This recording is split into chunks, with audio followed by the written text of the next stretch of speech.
afaan Oromoodha. Jaalannis jibbines afaan Oromoo afaan biyya kanaa hin ta'a.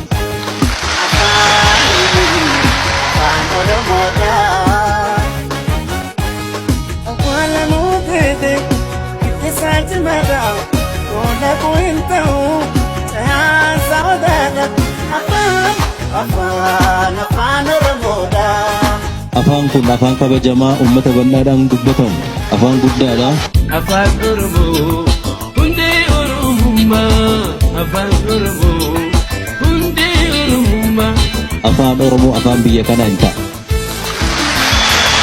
Biyyatti mi'aawa yaa'an sagalee kee cirracha bishaanii baay'inni jajjabee. Kanaaf qabsoofne hunduu kanaaf qabsaa'e. Eenyu irratti fedhuu hin barbaannu, eenyu dirqiin akka inni fudhatu hin barbaannu. Afaan naasofnisaa saruka hiddaatti loqota leenqabu yaa galaanaati. Jaalannis jibbines afaan Oromoo afaan biyya kanaa hin ta'a. Boojina adagaa isisaa sabaati ilmaanaa basirnu taahee gareeti. Afaan sabni guddaan dubbatu waan ta'eef afaan biyyi kun itti tajaajilamu akka inni ta'u yoo ta'e cubbuun qabu.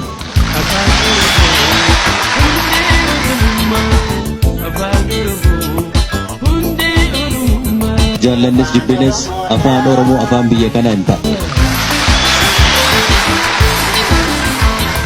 Biyyatti mi'aawa yaa'an sagalee kee cirracha bishaanii. Yakkummaan qabu badummaan qabu. Kan immoo akka inni fiixa ba'u kan hojjennu ta'uu keenya ibsuun barbaada.